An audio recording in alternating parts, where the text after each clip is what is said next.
올해 3분기 경제 성장률이 전분기 대비 0.9% 성장했습니다.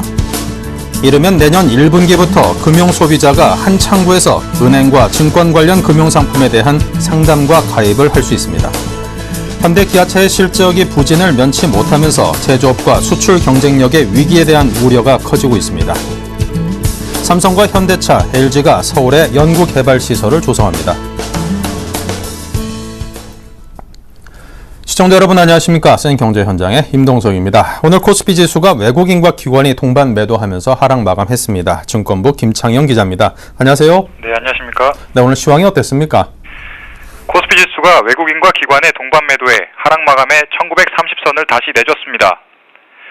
코스피 지수는 24일 전날보다 0.31% 내린 1925.69포인트에 거래를 마쳤습니다.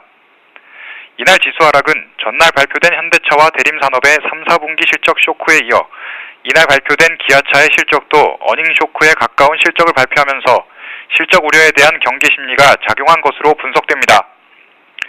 외국인은 785억 원 규모로 순매도했고 기관도 347억 원어치를 내다 팔았습니다. 개인만 1139억 원 순매수했습니다. 업종별로는 건설, 은행, 운수창고 등이 떨어졌고 보험, 전기전자, 비금속 광물 등은 상승했습니다. 시가총액 상위 종목 중에서는 포스코, 신한지주, 네이버 등이 내린 반면 삼성전자, 삼성생명, 현대차 등은 올랐습니다. 코스닥 지수는 전날보다 0.65% 내린 560.66포인트에 거래를 마쳤습니다. 서울 외환시장에서 원달러 환율은 전날보다 1.4원 오른 1057.5원에 장을 마감했습니다. 네, 그리고 녹십자셀의 소액주주들이 대표이사 해임안을 의결 안건으로 하는 임시주총 소집을 청구했다고 하는데요. 자, 이와 관련된 소식도 전해주십시오. 네, 녹십자셀의 소액주주들이 녹십자셀 대표이사가 주가 관리를 제대로 하지 않았다며 3% 이상의 지분을 모아 대표이사 해임안 등을 안건으로 한 임시주주총회 소집을 사측에 청구했습니다. 송병호 씨 외 142명의 녹십자셀 소액주주들은 24일 녹십자셀 본사에 소액주주 지분 3% 이상을 모아 대표이사 해임, 녹십자그룹 오너 일가의 증여를 위한 주가 조작 진위 확인, 임상실험 논문 학술지 게재에 관한 과정 의혹 확인 등의 안건으로 한 임시주주총회 소집을 청구했습니다. 소액주주들은 지난해 3월 정기주주총회에서 경영진이 무상증자를 결정하면서 한 공약을 제대로 이행하지 않아 주가 관리가 되지 않는 점 등을 들어 임시주총 소집을 요구한다고 밝혔습니다. 임시주총을 대표로 신청한 송 씨는 지난해 3월 정기주총에서 경영진이 녹십자셀이 개발한 간암치료제가 3상 임상실험을 완료했기 때문에 학술지에만 해당 내용이 해제되면 바이오업계의 삼성전자가 될 수 있다는 식으로 주주들을 설득해 주식을 계속 보유하게 했다면서 학술지에 관련 내용은 게재되지 않고 있고 소액주주들은 이 사안이 녹십자그룹 오너 일가의 증여를 위한 작업이라고 의심하고 있다고 말했습니다. 그는 이어 최근 녹십자셀의 실적이 개선되고 있는데도 경영진은 적극적인 기업 설명을 하지 않아 주가 관리를 못하고 있어 이런 문제를 해결하기 위해 주총을 소집하는 것이라고 덧붙였습니다. 녹십자셀 관계자는 소액주주들이 청구한 임시주총은 이사회에서 개최 여부를 논의할 것이라며 소액주주들이 루머를 가지고 주장하는 사안인데다 대표이사의 배임 횡령 문제도 아닌 주가 관리 차원의 이야기라 회사의 겁으로 임시주총이 열리지 않아 법적 다툼으로 가도 소액주주들의 주장이 받아들여지지는 않을 것이라고 설명했습니다. 네, 잘 들었습니다. 지금까지 증권부 김창영 기자였습니다. 감사합니다. 네, 감사합니다.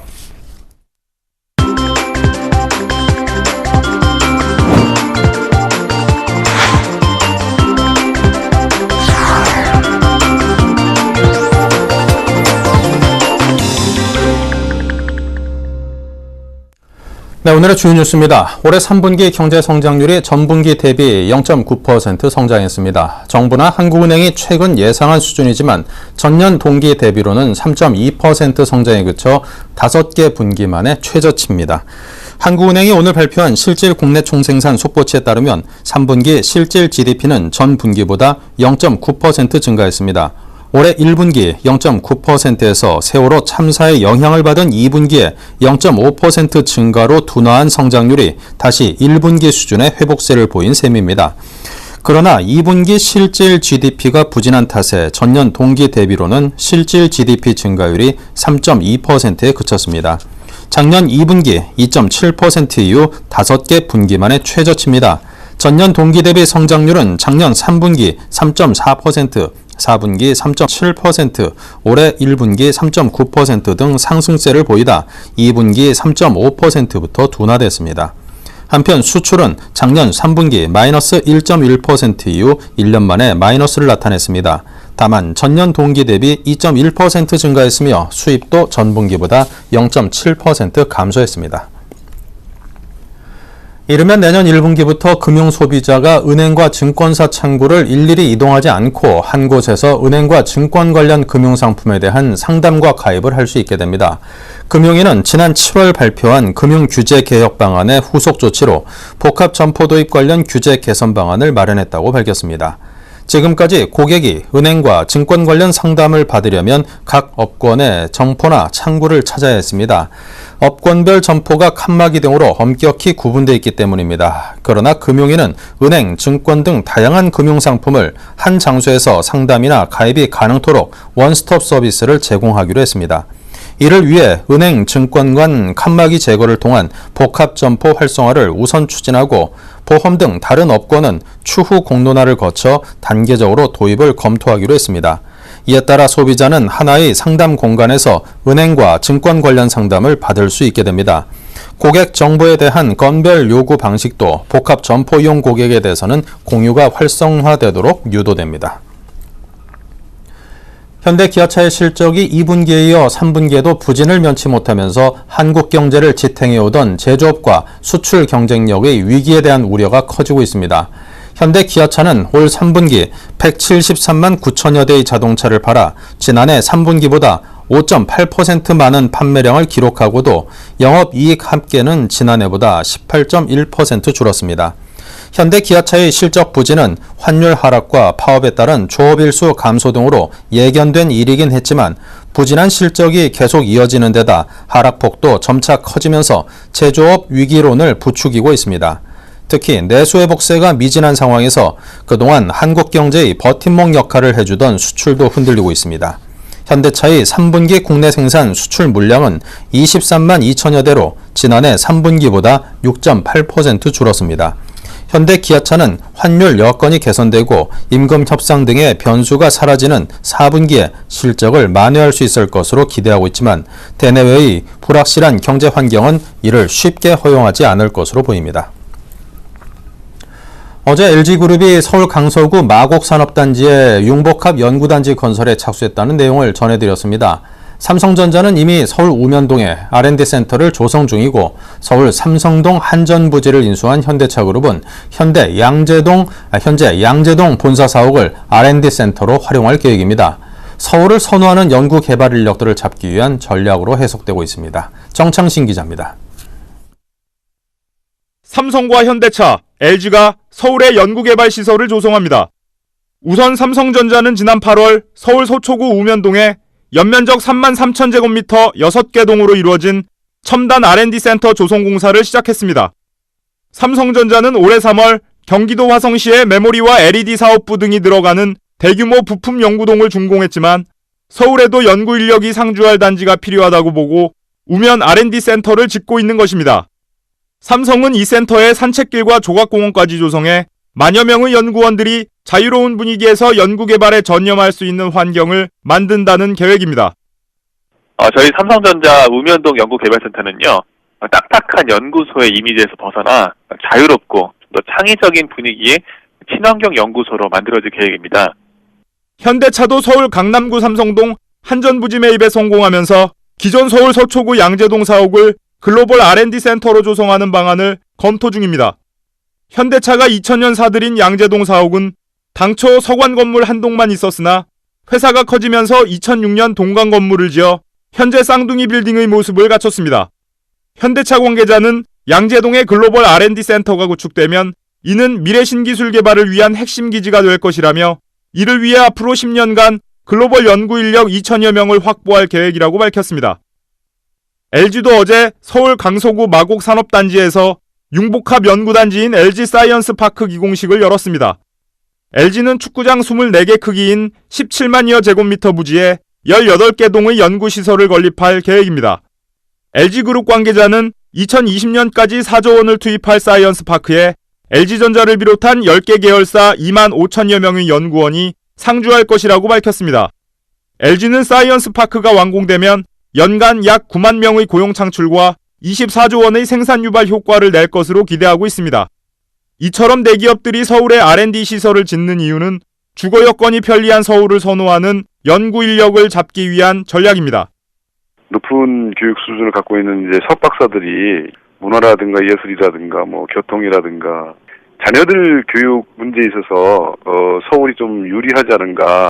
서울 쪽에 그 R&D 센터가 이렇게 입주하게 되는 그런 이제 요인 중에 하나가 아닌가 싶습니다. 미래 성장 동력 개발을 위해 우수한 인력을 한 명이라도 더 확보해야 한다는 국내 대기업들의 절실함이 서울을 다시 대규모 R&D 센터의 메카로 부상시키고 있습니다. 서울경제TV 정창신입니다. 애플의 최신 스마트폰 아이폰 6 시리즈의 국내 예약 판매가 오늘 시작됐습니다. 아이폰 6 시리즈는 출시 4일 만에 세계적으로 1,000만 대가 넘게 팔릴 만큼 대단한 인기를 모으고 있는데요. 이번에는 LG U+까지 판매 대열에 합류해 아이폰 시장을 둘러싼 이통 3사의 경쟁이 벌써부터 뜨겁습니다. 한지희 기자입니다. 오는 31일 국내에 출시될 애플의 최신 스마트폰 아이폰 6와 아이폰 6 플러스의 예약 판매가 오늘부터 일제히 시작됐습니다. 단통법 시행으로 자유로운 보조금 책정이 어려운 가운데 이동통신 3사는 500만 명가량으로 추산되는 국내 아이폰 이용자를 끌어안기 위한 다양한 유인책을 내놨습니다. 국내 통신업체 중 가장 공격적인 전략을 세운 곳은 후발주자인 LG U+입니다. 지금까지 SK텔레콤과 KT 두 이동통신사만 아이폰을 출시해왔지만 아이폰이 음성 LTE를 지원하면서 LG U+도 제품을 낼 수 있게 됐습니다. 아이폰을 처음 출시하는 LG U+는 아이폰을 최대한 싸게 살 수 있는 프로그램을 선보였습니다. 저희 LG U+에서는 이번에 제로클럽이라고 단말기 선 할인 프로그램을 선보였습니다. 18개월 후에 단말기 중고 가격을 단말기 처음 구입하실 때 미리 할인해드리는 제도입니다. 아이폰 6를 새롭게 출시하면서 저희가 출고 가격을 가장 먼저 70만 원대로 확정해서 발표를 했습니다. 국내에서 처음으로 아이폰을 도입한 KT는 아이폰에 최적화된 네트워크를 전면에 내세웠습니다. 국내 최다 광대역 LTE 기지국 보유와 기존 와이파이보다 3배 빠른 기가 와이파이 등은 기존 아이폰 고객들을 묶어둘 KT의 핵심 전략입니다. SK텔레콤은 가입비 폐지와 함께 아이폰 사용자를 위한 맞춤형 서비스를 강조합니다. 데이터 사용량이 많은 아이폰 사용자들을 위해 기본 데이터의 100%를 추가로 제공받을 수 있는 데이터 리필 쿠폰을 2매 증정합니다. 또 아이폰 6를 쓰다가 고장이 났을 경우에는 2주 동안 무상으로 쓸 수 있는 대체폰을 제공해 고객들이 아이튠즈나 아이클라우드 등을 그대로 이용할 수 있게 배려했습니다. 이통 3사가 내놓은 혜택을 놓고 아이폰 고객들의 저울질이 시작됐습니다. 아이폰 6 시리즈 출시가 단통법으로 움츠러든 국내 이통 시장에 어떤 바람을 몰고 올지 주목됩니다. 서울경제TV 한지입니다. 서울시가 압구정 현대백화점을 비롯해 층고 제한을 받았던 대형 유통시설 증축과 또 아파트 인근의 개발 잔여지 개발을 허용하는 내용의 아파트 지구 관리 방안을 마련했다고 합니다. 건설부동산부의 조건영 기자 연결합니다. 안녕하세요. 예, 안녕하세요. 네, 아파트 지구 관리 방안을 마련해 알짜땅의 개발길이 열렸다고 하는데 자세한 내용이 뭡니까? 예, 서울시에서는 최근 아파트 지구에서 주택 용지 이외의 중심시설 용지, 개발 잔여지, 도시계획시설 등을 인근 지역과 연계 개발하는 방안을 담은 아파트 지구 관리 방안의 지역 유형별 세부 방침을 확정해 공개했습니다. 이는 반포, 압구정, 여의도 등 총 18개 1126만 제곱미터에 달하는 아파트 지구를 총괄 관리하기 위한 가이드라인입니다. 이 가이드라인에 따르면 아파트 지구에서 공동주택, 놀이터 등을 지은 주택 용지 이외의 중심시설 용지, 개발 잔여지, 그리고 도시계획시설은 지구에서 분리한 뒤 인근 지구단위 계획과 연계해 개발 방안을 마련하게 됩니다. 이때 지구단위 계획이란 도시 내 일정 구역을 관리하기 위해 토지 이용 계획과 건축 계획을 세우는 것으로 주민 제안과 서울시 도시건축공동위원회와 도시계획위원회의 타당성 검토를 거쳐 건축물의 용도, 높이, 연정률 등을 정하게 됩니다. 네, 그럼 이번에 마련된 관리 방안으로 개발이 가능해지는 땅들이 어떤 종류가 있고 또 얼마나 되는 걸까요? 예, 현재 서울 아파트 지구 내 주택 용지 이외의 땅은 총 374만 제곱미터로 지구별로는 반포지구 106만 제곱미터, 서초지구 51만 제곱미터, 압구정지구 42만 제곱미터, 여의도지구 19만 제곱미터 등입니다. 그리고 용지 종류별로는 중심시설 용지 49만 제곱미터, 개발단지 29만 제곱미터, 그리고 기발시설 용지 295만 제곱미터입니다. 중심시설의 경우 현대백화점 압구정점, 반포 쇼핑타운 등 역세권 대규모 유통시설이 해당되는데요. 이들 시설들이 앞으로 증축이 가능해질 것으로 전망됩니다. 개발 잔여지는 서울 전역에 총 300개 필지가 있는데요. 대부분 역삼, 압구정, 반포 등 고가 아파트 단지와 접한 땅으로 여기엔 중고층 상가나 업무시설이 들어설 수 있게 됐습니다. 마지막으로 도시계획시설은 아직 실제 용도로 활용되지 않은 학교, 공원 부지를 말하며 앞으로 용도를 바꿔 개발할 수 있게 될 예정입니다. 네, 그런데 이 아파트 지구라는 용어가 좀 생소합니다. 이게 어떤 제도입니까? 아파트 지구란 아파트 위주의 주택 보급률 향상을 위해 1976년 1월 개정된 도시계획법 시행령에 따라 처음 도입된 제도입니다. 당시 아파트의 집단적 건설이 필요할 때 도시계획으로 결정되는 용도 지구의 하나였습니다. 다만 대규모 공급의 필요성이 사라지면서 2003년 주택건설 촉진법을 주택법으로 개정할 때 부칙에서 아파트 지구 개발 사업을 폐지했고 또 국토계획법 시행령상의 아파트 지구도 폐지됐습니다. 자, 제도는 일찍이 폐지가 됐는데 그런데 왜 지구 내 땅들이 개발 제한을 받아온 겁니까?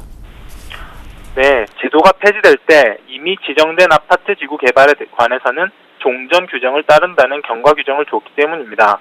따라서 지금까지도 아파트 지구 내 땅에는 주택 이외의 건물 신축이 제한된다는 규정의 제한을 받았습니다. 그래서 그동안 아파트 지구 내 토지 소유자들의 재산권 행사를 제약하는 문제가 꾸준히 제기돼 왔습니다. 네, 그동안 묵혀뒀던 금싸라기 땅인데 자, 그렇다면 그 가치가 높은 만큼 이 개발이 활성화될 수밖에 없겠군요. 네, 그렇습니다.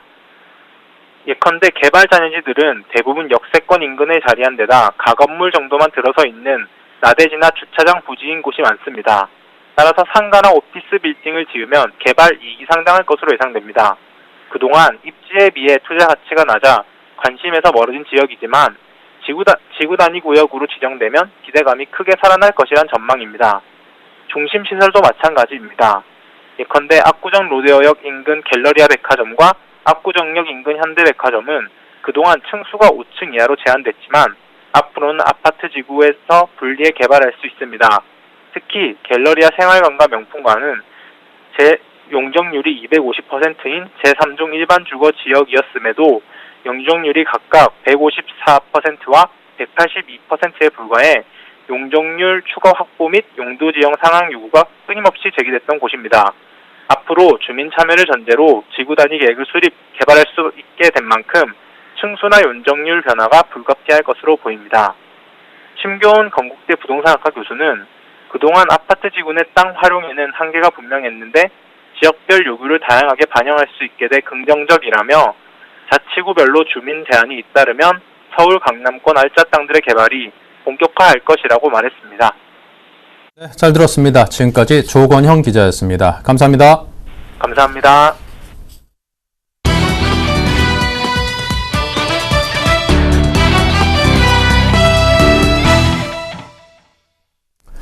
메르세데스 벤츠 코리아가 컴팩트카로 불리우는 소형차 모델을 앞세워 20, 30대 고객 잡기에 나섰습니다. 지난 21일 강남구 신사동에 메르세데스 미라는 특별한 공간을 열었는데요.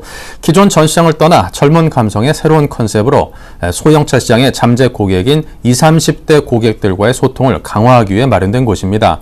인기 DJ의 공연이 열리고 다양한 콜라보 아트가 전시된 젊어진 벤츠의 특별한 공간 메르세데스 미에 정훈규 기자가 다녔습니다.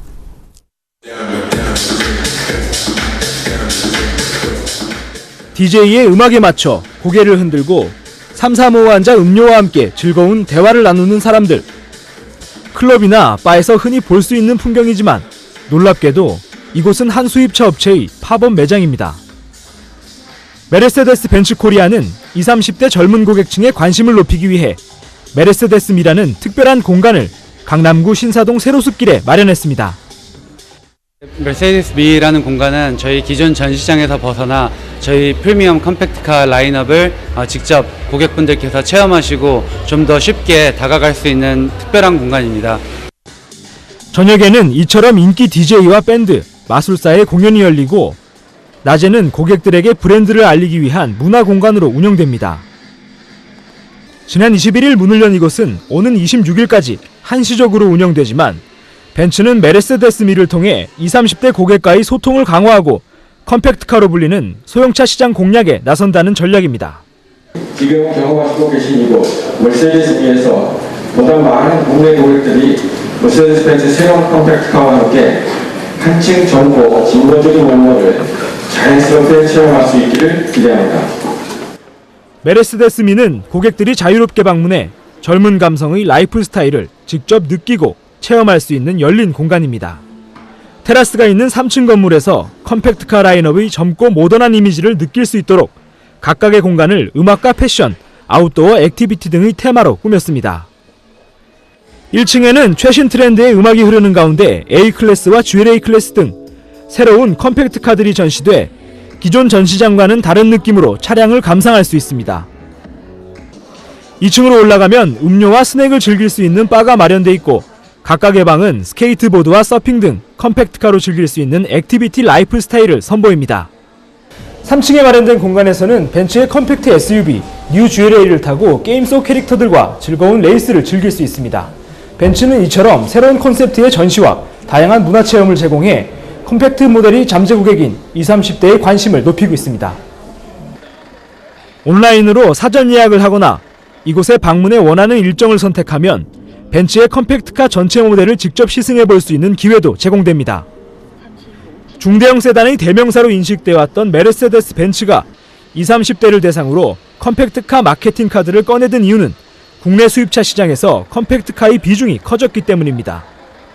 수입 자동차협회에 따르면 올 들어 지난 8월까지 2000cc 미만 수입차 판매량은 8755대로 1년 전과 비교해 45%나 늘었습니다.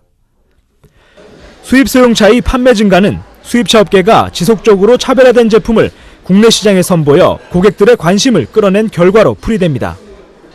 벤츠는 지난 2012년 B클래스를 출시하며 국내 시장에 컴팩트카를 처음 선보인 이래 지속적으로 컴팩트카 모델 라인업을 강화해왔습니다.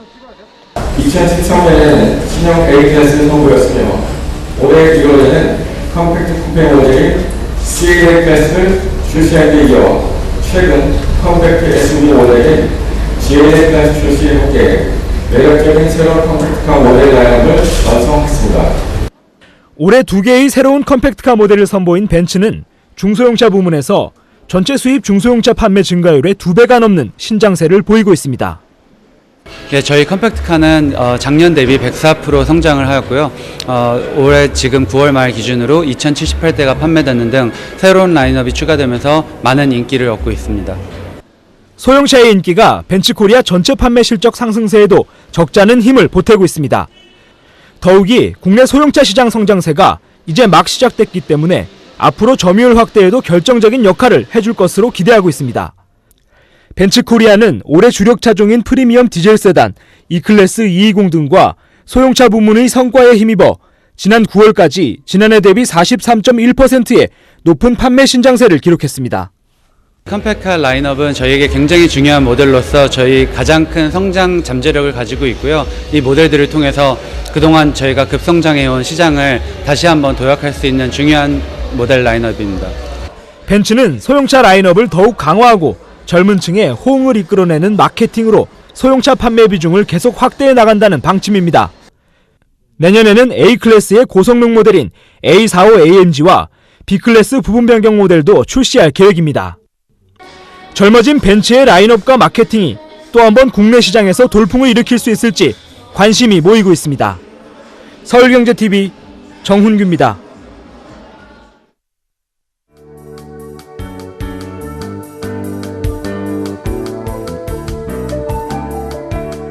안녕하세요. K웨더 라이프스타일 예보 정의진입니다. 내일 아침에는 안개 주의하셔야겠습니다. 서해안과 전남, 남해안, 내륙에는 안개가 짙게 끼는 곳이 있겠습니다. 안전운전 하셔야겠습니다. 또 강원 영동 지방에는 모레까지 바람이 강하게 부는 곳이 있겠고요. 대기 또한 건조하겠습니다. 이럴 때는 산불이 나기 쉬운데요. 화재 예방에 각별히 유의하시기 바랍니다. 오늘 오후에는 햇살이 따뜻해 기분 좋은 하루를 보낼 수 있었는데요. 당분간 화창한 가을 날씨는 계속되겠습니다. 내일도 맑은 가운데 서울의 낮 기온 22도까지 오르겠습니다. 주말에는 중부 지역을 중심으로 단풍이 절정인 곳도 많겠으니까요. 단풍 보러 나들이 가셔도 좋을 것 같습니다. 다만 여전히 크게 벌어지는 일교 차이는 주의하셔야겠습니다. 현재 전국이 대체로 맑은 날씨를 보이고 있고요. 서울, 경기, 강원 영서 지방은 가끔 구름만 많은 모습입니다. 내일은 중부지방에서 위치한 고기압의 영향을 받겠습니다. 자세한 지역별 날씨는 나절 예보로 알아보겠습니다. 중부지방 구름만 조금 지나다가 낮부터는 맑은 날씨 보이겠습니다. 낮 기온 서울 22도, 대전 21도로 야외 활동하기 무난하겠습니다. 남부지방도 맑은 가을 날씨 예상됩니다. 한낮에는 광주 21도, 부산 24도의 기온을 보이겠습니다. 동해안 지방 역시 비 소식 없이 맑겠고요. 낮 최고 기온 속초와 강릉이 20도까지 오르겠습니다. 전해상 대체로 맑은 가운데 바다의 물결은 0.5에서 1.5m로 일겠습니다. 당분간 완연한 가을 날씨가 계속되겠습니다. 하지만 동풍의 영향으로 월요일에는 동해안에 비가 오겠고요. 목요일부터 토요일 사이에는 전국에 비 소식이 있겠습니다. 날씨였습니다.